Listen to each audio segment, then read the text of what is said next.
Welcome to the stream, guys. So this is finals week, and we are going to review um, some material related to core methods. I'm trying to connect my camera here.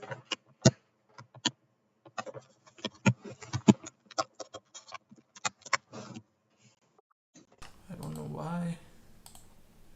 I don't know how. Let me see. Is it display capture? Oh yeah, video capture device. Okay. Yeah, great.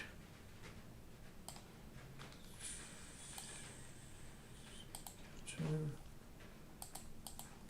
Everything set up. Give me a moment. We'll start in a second.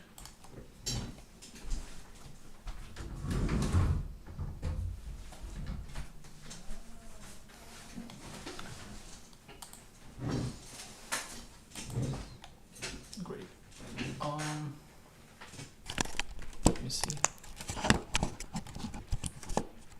I hope this is better. It's not. Okay. Maybe I should plan these things out. Okay.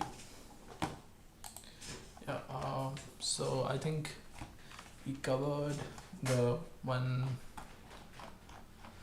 period binomial model in the last video, maybe one of the previous videos. So I'm going to go through so European call options. There's not much to see here. Basically says that if the price of the option if the value of the stock is above the strike price, then it has a payoff, and basically then it formulates several so basically it formulates what would the return be at any given time, or what would the value be at a given time. And then some important formulas to look here would be risk neutral probability formula. So basically given an up factor, a down factor, and a rate of interest, you can calculate the risk neutral probability using this formula, which is 1 plus r minus d by u minus d. I think it's that, and you have the derivation. Oh, I'm sorry. You have the derivation of the formula here, which is irrelevant for the contents of the course. You can take a look at it afterwards if you're interested. And using the risk neutral probability formula, we can also calculate the delta hedging formula, which is delta naught given by v1h minus v1t by s1h minus s1t. So what does these values mean? What do these values mean? So v1h is the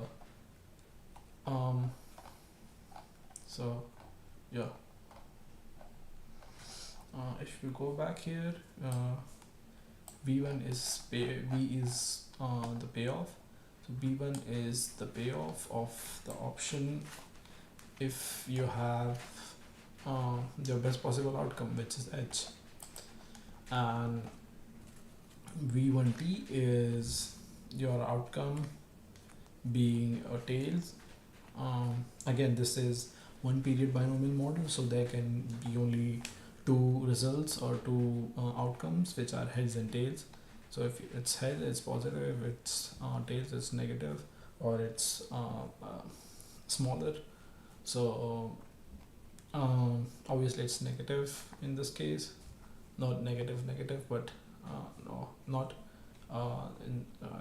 its value might not be negative, but um, it certainly would not make you um, money enough money to for it to be better than risk neutral price. I think that's one of the conditions of the one period one period binomial model, um, and also I think it's one of the conditions of nature. Uh, so yeah, going back to the delta hedging formula, delta naught is given by V1H minus V1T by S1H and S1T, and S1 is the price of the um, stock at if head comes, and the price of stock if tail comes. So this is a very straightforward formula. You can use it as it is. It has been used in the industry for several years. Next one, we move to risk neutral pricing formula. So we compute risk neutral probabilities P using this formula, and then we can plug these values in, and basically the probability of you getting a payoff V1H or a head multiplied by the value of V1H, the payoff if you get an head, plus 1 minus P, which is the risk neutral probability inverse, or 1 minus P, or 1 minus risk neutral probability into V1T, which is the payoff if you get a tail, divided by 1 plus R. This is a discounting of the price, so that we can find the value of the of the portfolio, or of the actually it should be like option going after, like if we remove the underlying, but for now let's say it's the value of the portfolio at time 0. So at time 0 you discount it, discount the value in time 1. Basically this value is also the expected value, if you notice that. So expectation of any value is written as probability of that outcome happening into the random variable or the value associated with that outcome. Now let's move on to multi-period asset pricing model. We turn on to a more general multi-period asset model, which is widely used in practice for computing the price of the derivative security. The experiment is now as follows. One tosses a coin infinitely many times, and the outcome of each toss is either a head with probability P, or a tail with probability Q, or 1 minus P. I don't think the camera is needed, so I'm just gonna turn off the camera. Oops. Yeah. So yeah. One tosses a coin infinitely many times, like I said. Each toss I is either head or a tail, probability P and 1 minus P. We start with the initial stock price S0 at time 0. At time 1, after the first toss, we define the price of the asset at time 1 in the following manner. If one obtains a tail at first toss, the corresponding price S1T is defined by S1T equals DS0, where the first toss yields a head. The stock price becomes US0.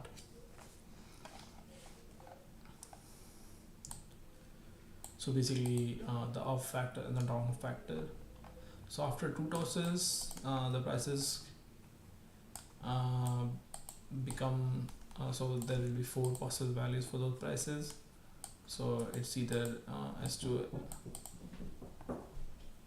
head and head, um, which is basically an factor multiplied by the price at S1H, which is the price if you get ahead in the first toss, which it's ultimately equal to U square S naught, which is the initial price.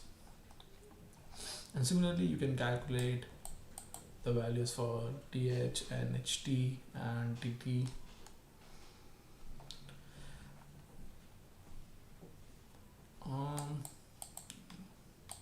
Yeah, to illustrate this procedure, we can show a plot of 4-period binomial pricing model with S naught equals 4, U equals 2, and D equals 1 by 2. What is a binomial tree? So, as one period case, we introduce a risk-free rate R greater than equal to 0. We assume that the following set of inequalities, which include no arbitrage conditions. So, this is the no arbitrage condition. If the rate of interest is ever below D or above U, or if there's ever any kind of discrepancy in this equation or inequality, you can exploit the opportunity to make money risk free. So that's and basically existence of this is implies that there's no opportunity of such thing happening, so it's a no arbitrage opportunity. Moving to European derivative security. Now it's a European derivative security that expires at time n greater than 2. For instance, the payoff of European call with strike price K and expiration n equal to 2 is V2 equals S2 minus K plus, where S2 and hence V2 depend on the first two coin tosses. We want to determine the fair price of European call option at time 0 and more generally the price of European derivative security at time 0. We proceed in a similar fashion as one period model, and we can define recursively the value of the portfolio, the value of the derivative security, and the hedging strategy.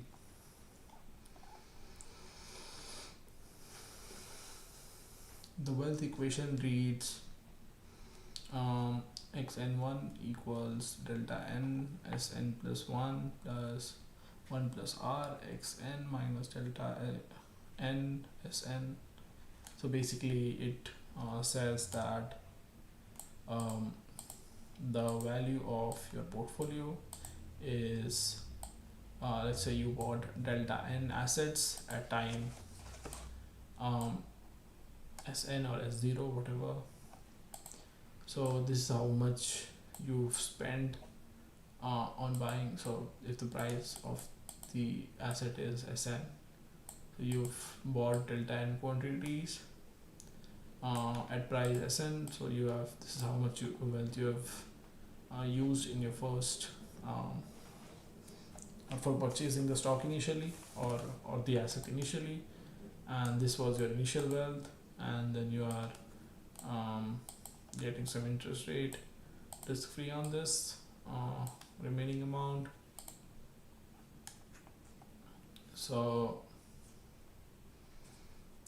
basically you discount your value from the value you used in the stock, and you pay this amount an interest rate, and then basically you still hold delta n assets, delta n amount of assets, and the price of that asset has changed.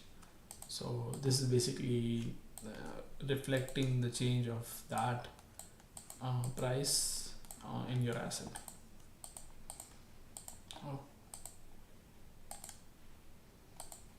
So I think this is the risk neutral probabilities. Yes, so it's the same formula. The value of derivative security is defined recursively backward using this formula. This formula is very straightforward. If it seems lengthy, don't worry. um, it basically says again the same thing. um, Basically value at time n. If you need to calculate that, you can calculate it by calculating the value uh, of the of it going up into the probability of going up, and the value of it going down with the probability of going down, and then you discount it. So basically calculate the expectation, which is this, and then discount it for the present value. And basically this process is called discounting, where you discount for the interest rate you would have normally earned on that. uh, Again, delta hedging has same formula. It's the same formula as the one we just saw.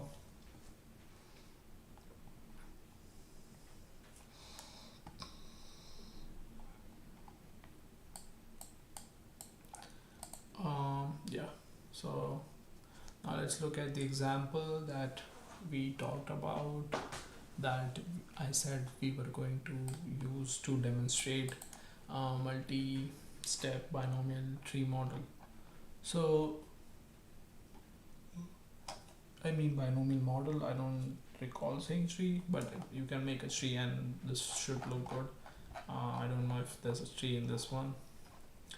So yeah, you have your initial stock price as 4, you have your up factor as 2, you have your down factor as 1/2, you have your rate of interest as 1/4, and then consider the European call option with strike 3 and maturity 3. Its payoff at time 3 is so the payoff at time 3, so its strike price is 3, and its current price is S3.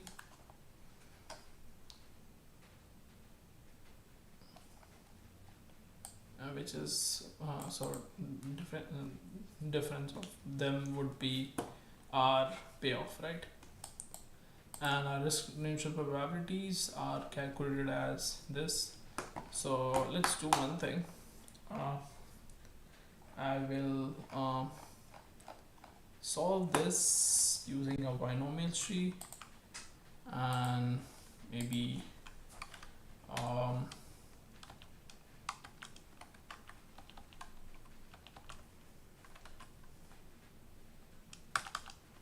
maybe that will help you understand that better. So whiteboard,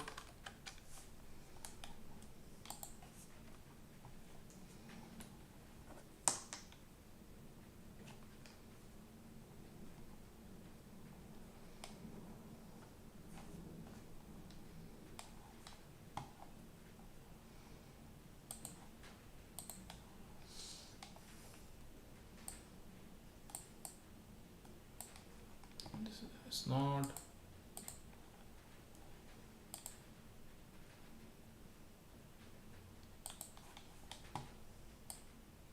Is equal to 4. Let me write down the values here. Up factor is 2, down factor is 1/2, rate of interest is 1/4,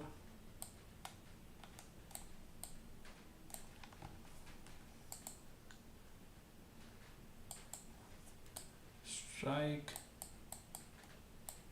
equals 3,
This is up, this is down, this is up, up, up, up, up, up, up, down, up,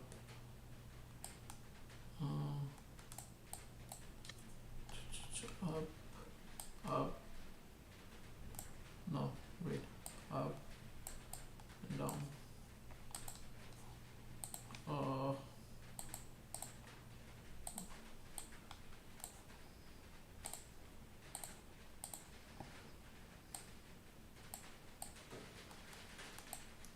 down, then you go down, up, then you go down, down, then you go down, down, down, you go down, down, up,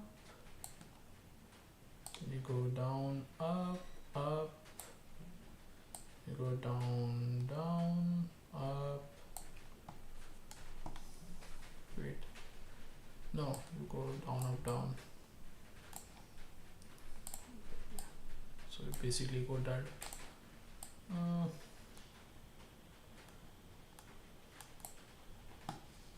right, and maybe you go down, up, up, down, up, down, up, then you go up, down, down. I'm sorry for my bad handwriting, but this is the best you will get. This can be 8, this is 16, this is 32.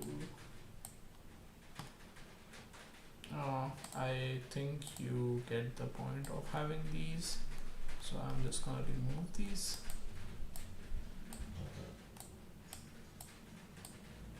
It's easier to understand what's happening.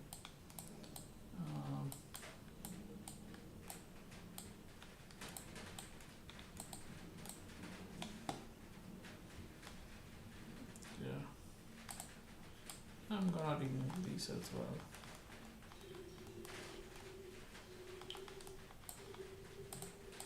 So remember k equals 3 and u is 2, b was half.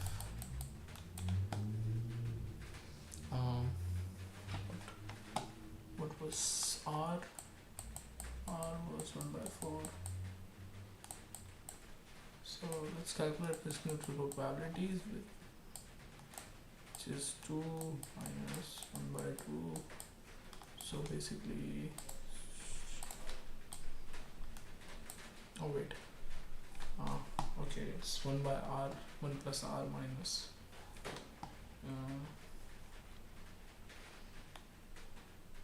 d. So 1 plus r is 1.25 minus d is 0.75.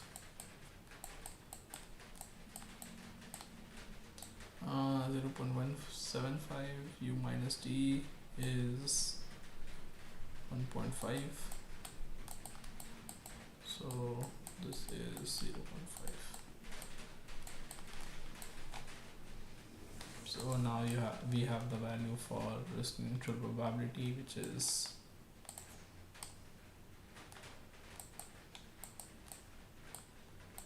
0.5.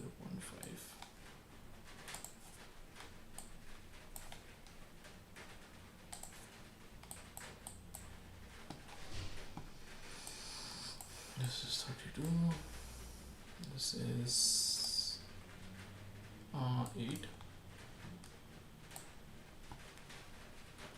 This is 4. This is 8. This is 2. Wait. What did we start with?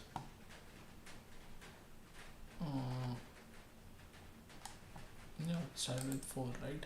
Okay. Yeah. 2, and then we have 4, 2, 8,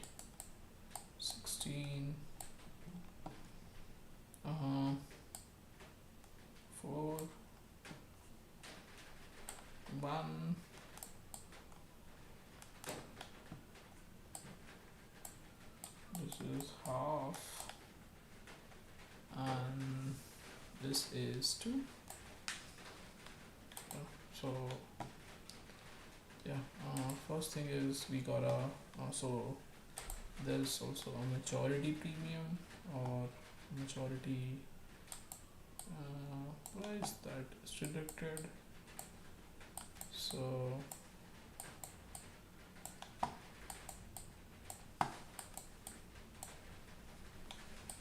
this is 29,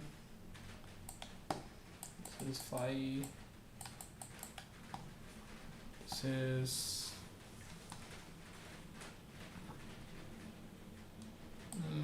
0, 0, 16 minus 3 is 13. How much was this? 8, 4. 4 minus 3 is 1. Yeah, 0, 0. So let's reevaluate or remake or rewrite these values.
Okay, so you have the returns and the stuff. Let's see. I think they match. 29, 5, 5, 5. So we should have 3, 5. That's it. Oh, I also have 1. I don't know how this came to be. Oh, so that's my mistake. Should be 4 and this should be 8. So this becomes 5 and this becomes 0. So now we have correct values.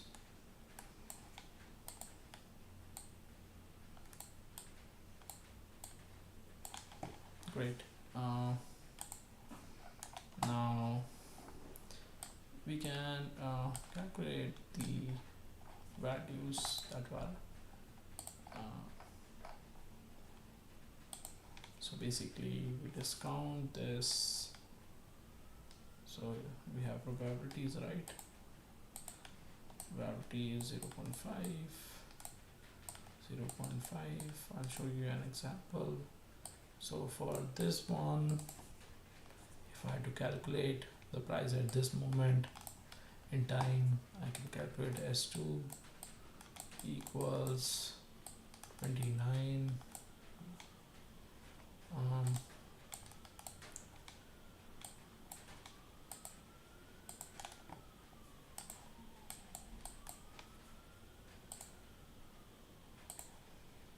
to 0.5, which is the risk neutral probability. We have this here, we have this here, whatever. Multiplied by, we have the payoff 40, 29.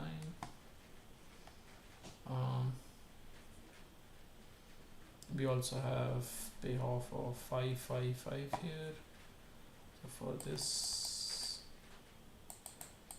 5, so for this one you just need to consider this node only its child nodes. 29 into 0.5, I think it's 14.5,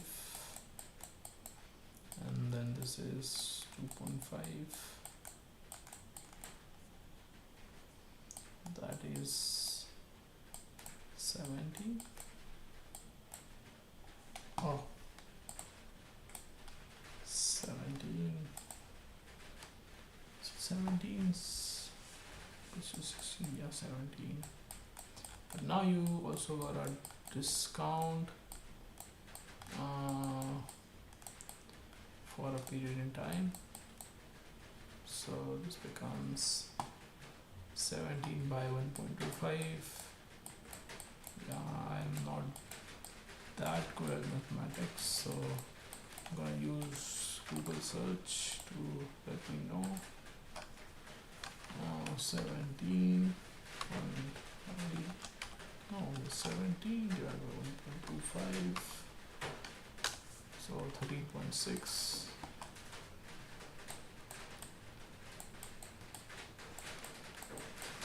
So if we go at our calculations, yeah, 13.6, and then you similarly calculate this node, and then you use the values from these nodes to calculate the value of this, and you calculate these nodes, then you calculate the value of these nodes, then you use both of these to calculate the value of these, and this is the value of the option. Yeah, I think that's it. One thing that you need to keep in mind is that if the payoff is less than 0, sorry, yeah, if it's less than 0, then the max payoff can be only 0, and if the payoff is less than strike price, I think, sorry, yeah, yeah, if this value is less than strike price, it's 0. I mean, if this value is less than strike price, then this value, like the payoff, automatically becomes 0. So I hope that was clear.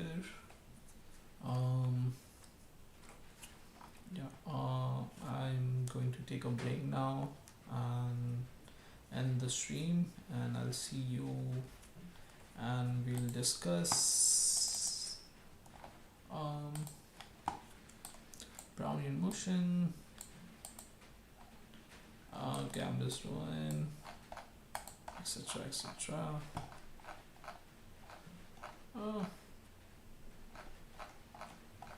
Stochastic processes. Interesting. I've never been through this material, so it would be interesting to see. See you in the next one, guys.